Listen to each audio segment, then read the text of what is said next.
Staff Union of Universities Asuu. It appealed to the lecturers to return to the classrooms, adding that there was no need for the union to go on strike. The Minister of Education, Tunji Alausa, said this during an interview with newsmen today. According to him, claims that the government has been slow or unwilling to respond to the union's demands were incorrect. The minister stated that President Bola Tinubu had expressed his commitment to relating with labor unions fairly. Alausa also highlighted measures taken by the Tinubu administration to fund Nigeria's tertiary education. In a related development, as the Academic Staff Union of Universities ASU embarks on a 2-week warning strike today, the federal government has emphasized that the no work, no pay policy remains an existing labor law of the Federal Republic of Nigeria. The government stated that it will be guided by this law should academic activities be disrupted in the nation's universities. In a statement signed by the Director of Press and Public Relations at the Federal Ministry of Education, Folashade Boriwo, the government reaffirmed that while it continues to demonstrate goodwill and flexibility, it will not abdicate its responsibility to uphold fairness and accountability in the use of public resources. The statement, however, reassured Nigerian students, parents and the general public that the federal government remains firmly committed to maintaining industrial harmony within the tertiary education system.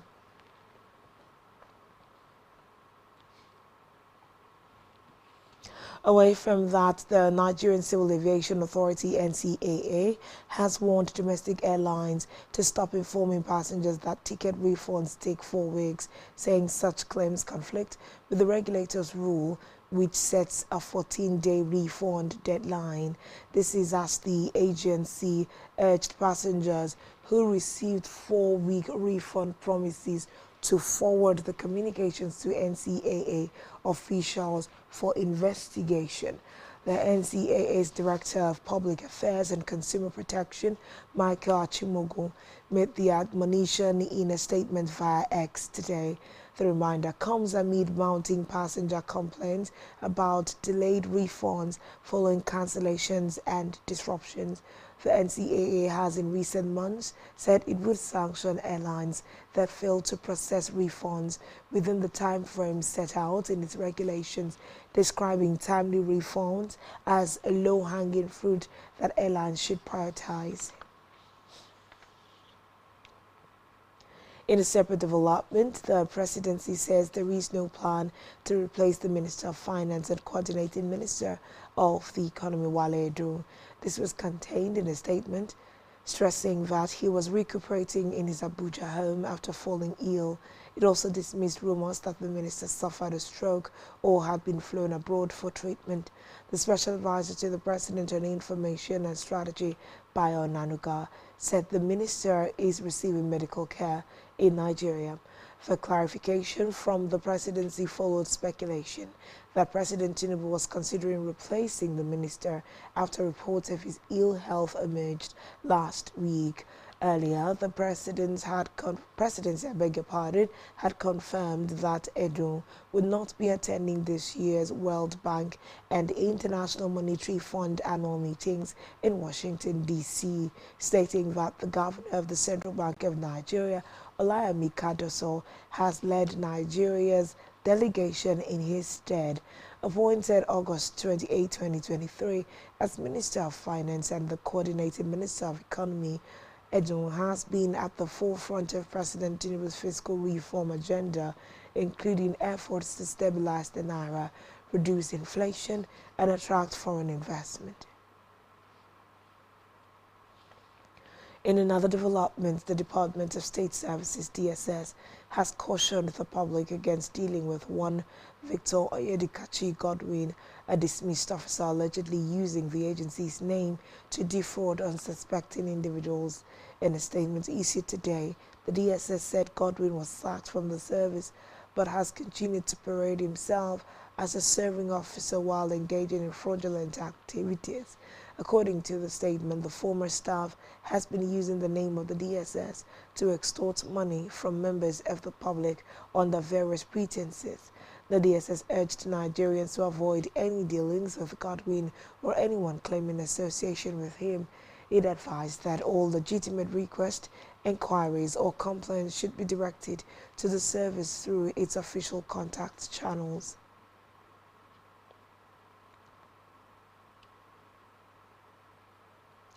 Move now to the continent of Africa, where President Brice Oligui Nguema's Democratic Union of Builders, UDB, has secured a much-needed majority.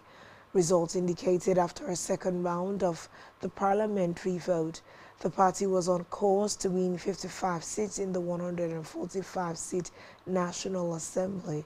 According to the National Electoral Body, the runoff vote was conducted in only 77 constituencies where no candidate won an absolute majority.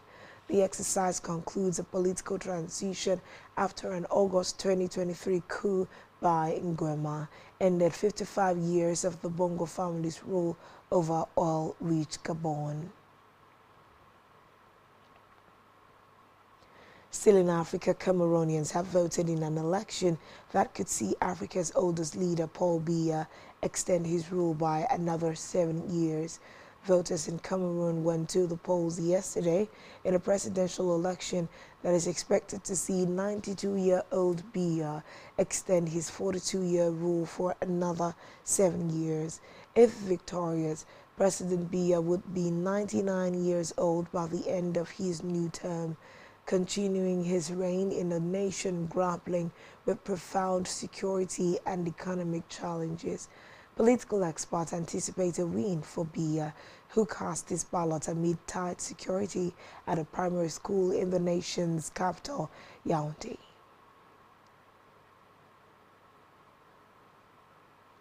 On the foreign scene, the Israeli military has confirmed that the last 20 living hostages held by Hamas in Gaza are now back in Israel after more than 2 years in captivity. The hostages were kidnapped by Hamas during the October 7 attacks in 2023. They include twin brothers Ziv and Gali Berman, who were pictured together in Gaza today. It said the remains of a further 28 deceased hostages are yet to be handed over. In exchange for the hostages, Israel is releasing 250 Palestinian prisoners and more than 1,700 detainees as the first batch have left Israeli prisons.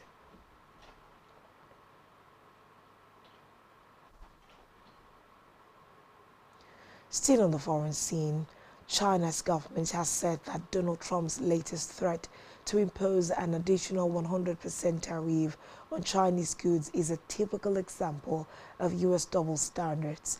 A Commerce Ministry spokesperson also said China could introduce its own unspecified countermeasures if the U.S. president carries out his threat, adding it was not afraid of a possible trade war.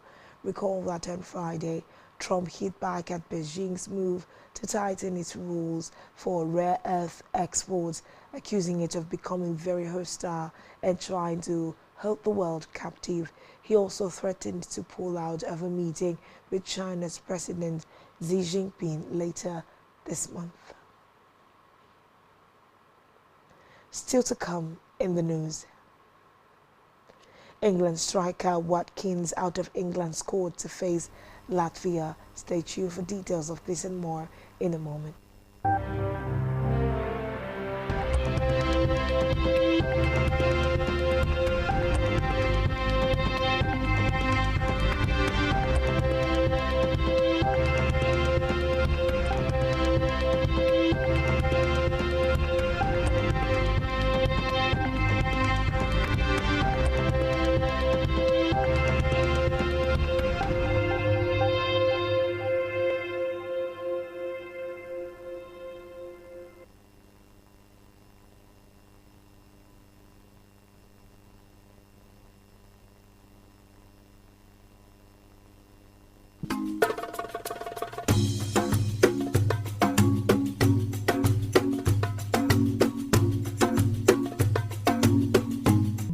broadening your horizon is what every living being not only genuinely desires, but heartily pursues and intentionally invests in. For in the gathering of men, only those whose minds are in tune with the dynamics of the past, present, and future innovations, inventions, politics, and governance are respected. We are Spectrum Television, and broadening your horizon is our obsession. Risk on your decoder now to connect Spectrum Television on the frequency 12589, symbol rate 26250. That is frequency 12589, symbol.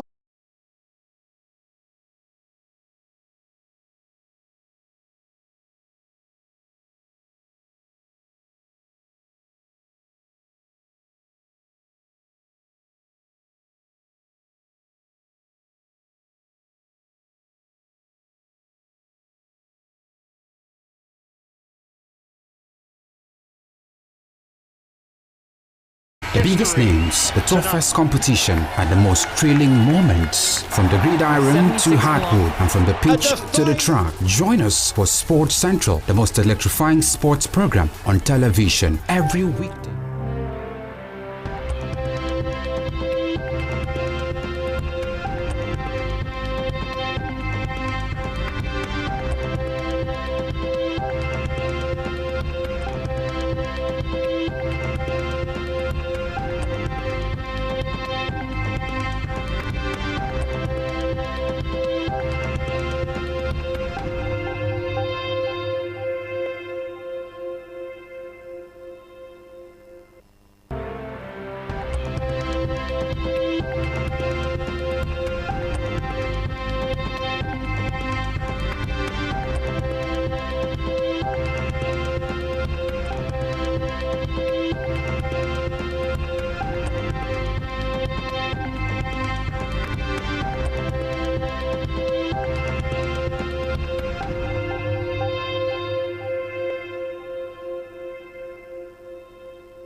Welcome back and thanks for staying tuned. We head now to the business world. The Minister of Solid Minerals Development, Dele Alake, has announced plans by the federal government to establish a new pre-shipment inspection agency for the solid mineral sector as part of ongoing efforts to plug leakages and boost revenue generation. Alake disclosed this at a pre-event press briefing ahead of the 10th edition of the Nigeria Mining Week, scheduled to be held from October the 13th to the 15th, 2025 in Abuja, where he explained that the new framework forms part of a broader regulatory and policy initiative aimed at blocking financial leakages and ensuring accountability within the sector. According to the minister, the move aligns with President Bola Tinubu's economic reform agenda to enhance non-oil revenue, strengthen fiscal discipline, and reposition the mining industry as a major contributor to the country's GDP. Alake explained that plugging leakages remains one of the most effective short-term measures to increase government revenue without necessarily introducing new taxes. Still in business, data from the Central Bank of Nigeria (CBN) has revealed that riding on the back of improved liquidity, the Naira rose at the official market last week, climbing by 0.72% to close at 1,455 Naira per dollar. At the parallel market, the Naira strengthened 0.88% to 1,475 Naira per dollar. The leap was the strongest attained by the currency since December 2024.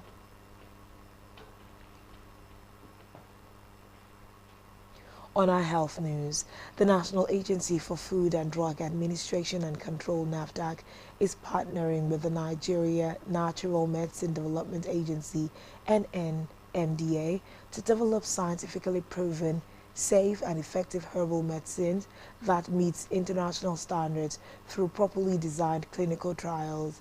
In a statement designed by NAFDAC's media consultant Shayo Akintola, and the Director General of NAFDAC, Professor Mojisola Adeyeye, reveals that Nigerian herbal medicine practitioners possess the capacity to formulate safe and effective indigenous natural remedies comparable to international standards. She, however, emphasized the need for scientific validation through clinical research to ensure the safety and efficacy of such products. According to the World Health Organization, up to 80% of Africa's population relies on herbal remedies for primary health care. NAFDAC's initiative aims to bridge the gap by ensuring that local herbal products are not only effective but also meet global scientific and regulatory benchmarks. Still in health, as the world marks World Arthritis Day, Dr. Chinonso Egemba, popularly known as Aproko Doctor, has raised awareness about the often overlooked impact of arthritis on young Nigerians. In a series of posts via X, Egemba emphasized that arthritis is not merely a sign of old age, but a condition threatening the dreams of young footballers, dancers, and entrepreneurs across the country. The medical professional referenced the 2025 World Arthritis Day, which global theme is to urge people with rheumatic diseases to pursue their personal aspirations despite their condition. Now to the world of sports. England striker Oli Watkins will miss the World Cup qualifier in Latvia on Tuesday because of injury.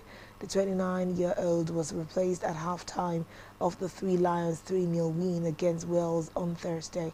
Watkins scored his side's second goal at Wembley but collided with the post late in the first half after missing a chance. England boss Thomas Tuchel has said afterwards, that the Aston Villa forward was okay, but the injury needs medical examination.